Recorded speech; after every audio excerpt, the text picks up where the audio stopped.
Hi everyone. It's great to worship the Lord together, and thank you, John, for introducing the service and reading the Word. And before we transition to the other parts of the service, I just want to make a few comments. Most of you are aware that July 19th, which is next Sunday, we're going to have in-person worship. And we have been looking forward to this for a long time. We also have had the deacon board has spent a lot of time in discussing what we should do and how we should do this. And I want to tell you that there's two main considerations. The first one is that we want to honor the Lord Jesus, and we want to have His presence with us and the power of the Spirit. So we're going to keep on praying, and we're going to keep on preparing the best that we know how to do. And the second consideration is for your safety. We want this to be a great experience for you. The last thing that we would ever want to have is someone to pick up the virus because of our carelessness. So in a few minutes, you'll be hearing from Sandy Blackburn, who has been chairing a committee that has to do with safety and what next kind of steps that we take, the new normal. So listen to what she has to say, because when we get together, it's not going to be exactly as it was before, as far as how we do worship.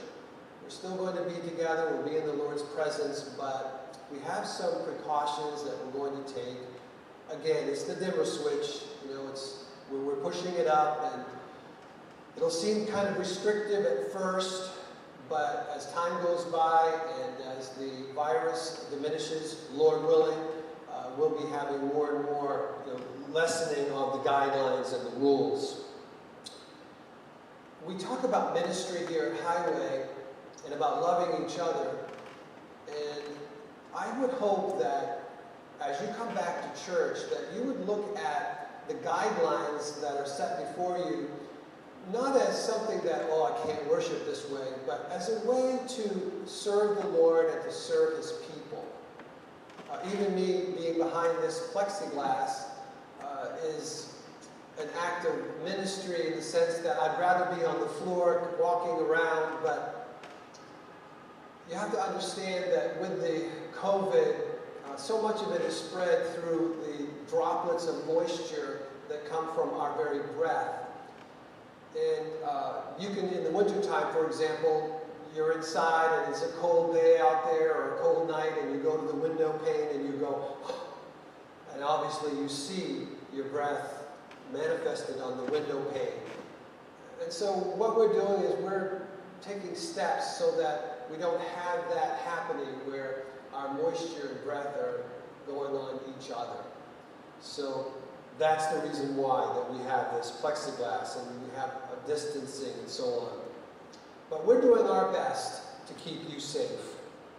One of the things that we're doing as well is we're asking you to respond or RSVP about your presence here, because we want to make sure that our numbers are good, and we do have an overflow room that we'll be providing for in the fellowship hall, so we're not going to turn you away.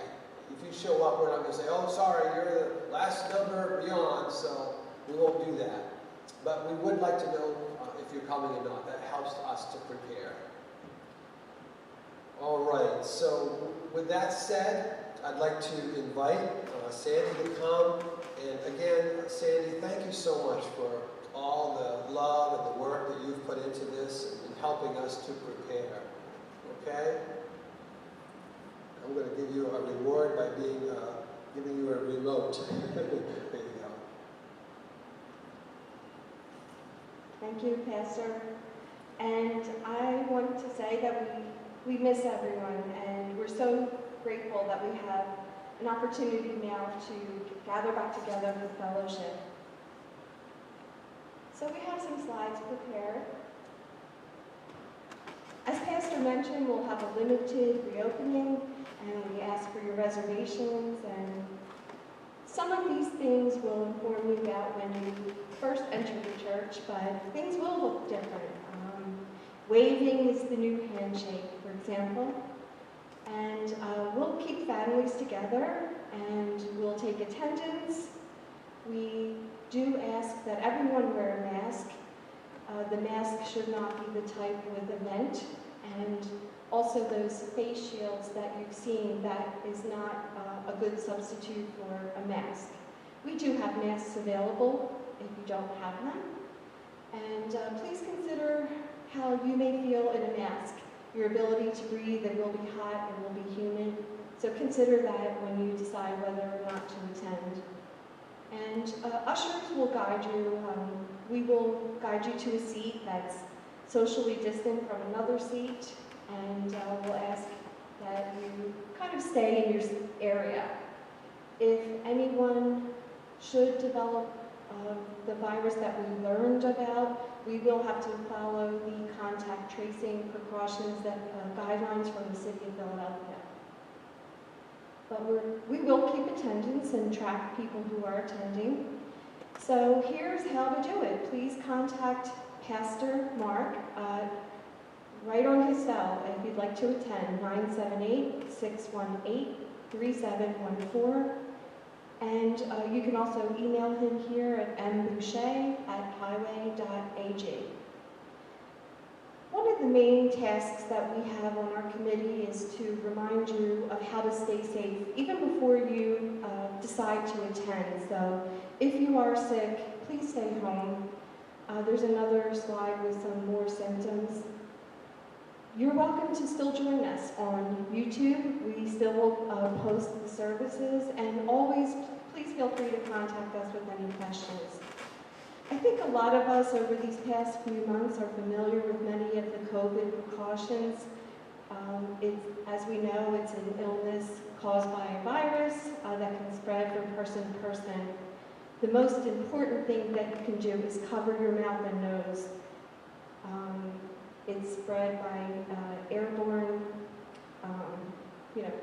it's spread in that manner that a mask can help prevent from the way that we speak and so forth. So here, this information will be available on our website, but it is from respiratory droplets, and when a person coughs, sneezes, or talks, it can be spread. That's why masks are so important, and we will even ask you to cover your cough or sneeze. So you also may get it from touching a surface. So what we're doing here at church is carefully attending to disinfecting things, and we're doing other practices for your safety. We will have signs for hand washing, and that's so important. We will have hand sanitizer, and we have marked up the pews. Many thanks to Liz Diaz for all of her work in marking up pews, which you'll see she did a beautiful job. And the most important thing we can say is stay home if you're sick. You will protect others, and it's an act of love, like Pastor said. And another thing to highlight is that, know your risk for severe illness. Though everyone's at risk for getting COVID-19, older adults and people of any age who have serious underlying medical conditions may be at higher risk for more severe illness. So please keep that in mind. Now, I wanted to articulate some of the actual symptoms that if you are experiencing, we do ask you to stay at home and catch our service on YouTube. These are some, but not all, of the symptoms of COVID-19. This is directly from the Centers for Disease Control CDC website. Cough, fever, chills, muscle pain, shortness of breath, or difficulty breathing, sore throat, or a new loss of taste or smell. If you are experiencing those symptoms, we do ask that you stay home. And here's some more symptoms. Obviously, if it's an emergency, to call 911. More information is available on the CDC website at cdc.gov/coronavirus. This is one of my favorite signs that Liz made. Love thy neighbor and wear thy mask.